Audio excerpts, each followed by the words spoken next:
जय हिंद। वेलकम है आप सभी का आपके अपने YouTube channel SK fire and safety में।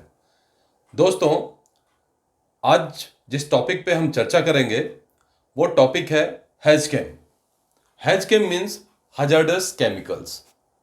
आपने देखा होगा, कोई भी फ्लेमेबल या एलपीजी का टैंकर हो या पेट्रोल का टैंकर हो या डीजल का टैंकर हो, टैंकर के 3 साइड पर एक प्रिंट होता है स्क्वायर कलर का, उसी को हम लोग कहते हैं हजार्डस केमिकल कोड। तो आज हम उसी के बारे में चर्चा करेंगे।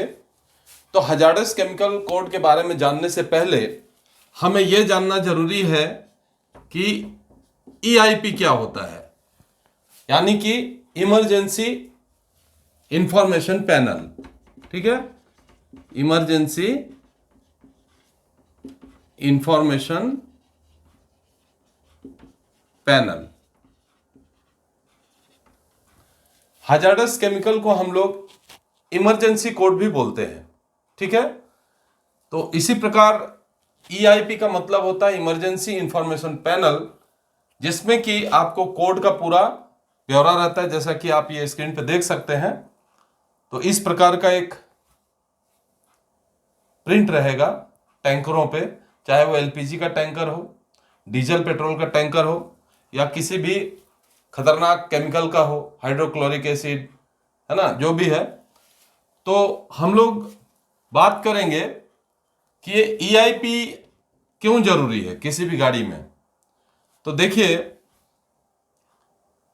Indian central motor vehicle act जो है 1989 का रूल 34 के हिसाब से कोई भी गाड़ी, यानी कि any vehicle who has transporting to any hazardous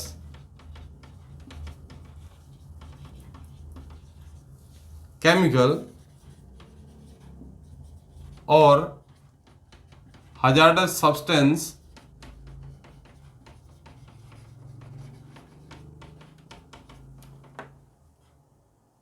as per Central Motor Vehicle Act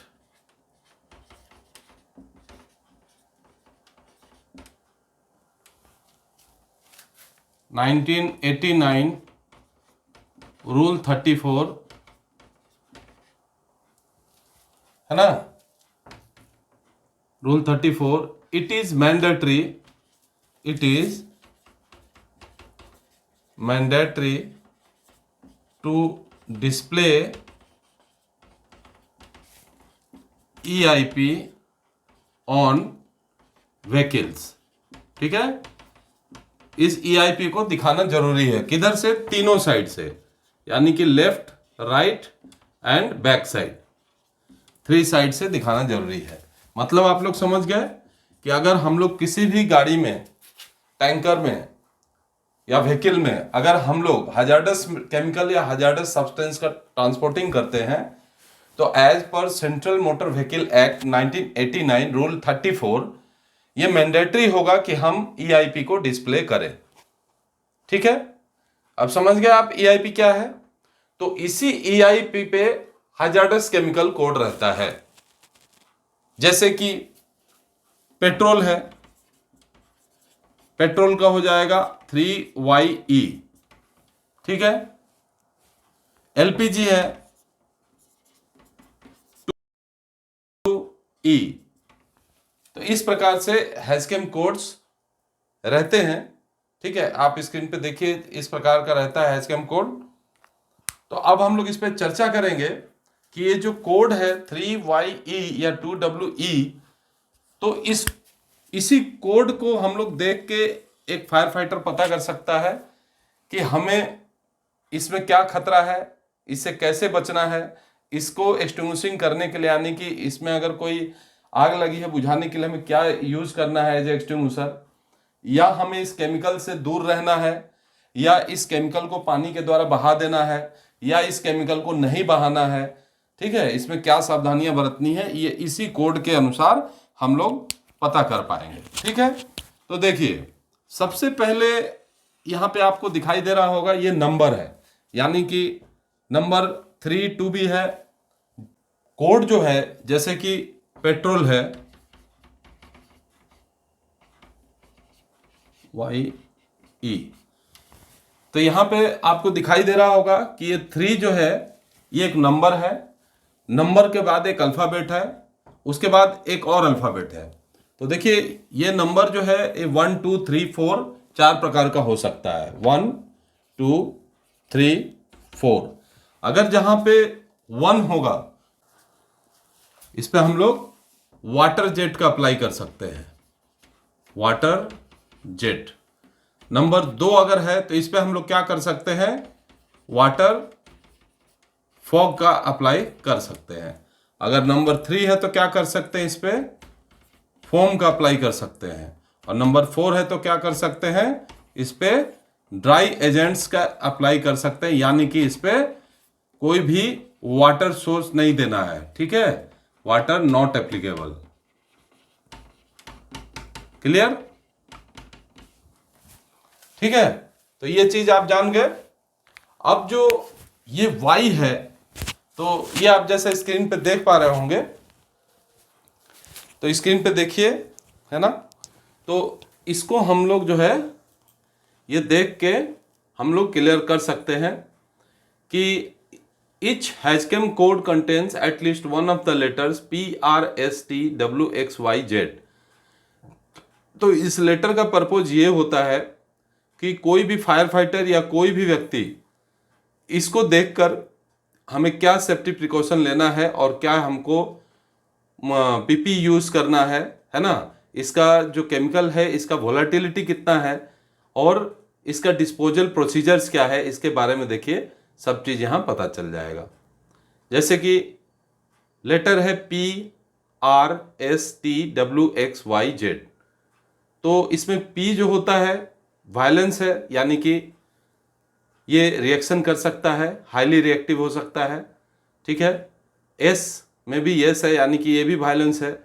W यानी कि ये भी वायलेंस है। Y यानी कि ये भी वायलेंस है। अब इसमें PP जो रिक्वायर्ड होगा ये फुल PP रिक्वायर्ड होगा, यानी कि आप हैंड ग्लोव्स भी पहनेंगे, आपको स्पेक्टेकल्स की भी ज़रूरत पड़ेगी, है ना। और जैसे ये S है इसमें भी ब्रीदिंग अपरेटस एंड ग्लोव्स की ज़रूरत पड़ेगी। T है इसमें ब्रीदिंग अपरेटस एंड ग्लोव्स की ज़रूरत पड़ेगी। W में भी फुल PPE की ज़रूरत पड़ेगी। X में भी फुल पड़ेगी। तो इसी प्रकार इसको देख के हम लोग अंदाज़ा लगा सकते हैं कि ये अल्फ़ाबेट जो है इसका क्या प्रोसीजर है, और इसका कंट्रोल या डिस्पोजल जो है ये भी हम देख के पता कर सकते हैं। जैसे कि P है तो ये वाटर में डाइल्यूट है, इस पर हम जो भी चीज़ अप्लाई करेंगे इसको हम बहा सकते हैं, कहीं पानी में या किसी चीज़ में ड्रेन कर सकते हैं।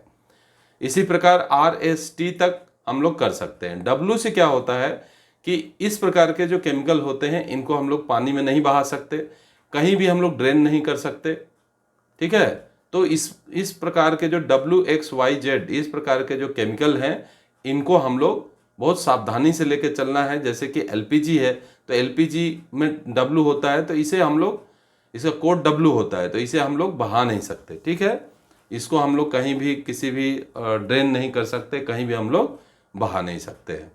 तो अब आप लोगों को समझ आया। तो आप लोग ये जो अल्फ़ाबेट्स है इन अल्फ़ाबेट्स का क्या मीनिंग होता है ये जान गए। तो अब हम लोग आगे बात करेंगे ई की। जो ई है इसका क्या अर्थ होता है, तो इसका अर्थ होता है इवैक्यूएशन, यानी कि अगर इस प्रकार का कहीं कोड आपको मिल गया जिसमें ई है तो इसका मतलब अगर केमिकल स्पिलेज हो जाता है या कोई टैंकर दुर्घटनाग्रस्त है तो वहां से पब्लिक को तुरंत वहां से हटाएं, वहां पब्लिक की भीड़ ना लगने दें और जगह को खाली कराएं, यानी कि ई मतलब इवैक्यूएशन, इवैक्यूएशन, ठीक है। तो अब आपके समझ में आ गया। तो ये मैंने पेट्रोल का लिया था। इसी प्रकार LPG का जो होता है वो होता है 2WE। क्लियर? तो अब आप लोग इस प्रकार जो निष्कर्ष निकाला गया इससे आप लोग ये निष्कर्ष निकाल सकते हैं कि 2 का मतलब क्या होगा, ठीक है। तो 2 का मतलब ये होगा कि इस पे हम लोग वाटर फॉग अप्लाई कर सकते हैं, यानी पानी का फुहारा अप्लाई कर सकते हैं, ठीक है। W का मतलब ये मतलब कि ये केमिकल जो है फ्लेमेबल है, किसी के साथ रिएक्शन कर सकता है। ठीक है, तो इसको क्या करना है, हमको पब्लिक को इवैक्यूएट करना है, यानी कि पब्लिक को वहां से हटाना है, पब्लिक को दूर करना है और उसके बाद इसका ट्रीटमेंट करना है। और इसको हम लोग फुल पीपी के साथ यूज करेंगे और इसको भी हम लोग पानी में कहीं बहा नहीं सकते। ठीक है, इसको बहुत सावधानी से हैंडल करना पड़ेगा, क्योंकि एलपीजी में अगर आग लग जाती है तो ये पानी से नहीं बुझता, ये फिर इसे आइसोलेट करना पड़ता है। ठीक है, तो मुझे उम्मीद है कि आप लोगों को जो है ये समझ में आ गया होगा हैजकेम। तो हैजकेम कोड क्या है, ये चीज़ आप इस पिक्चर से और इसके कोड से ज़्यादातर समझ में आपको आ जाएगा। वीडियो देखने के लिए धन्यवाद।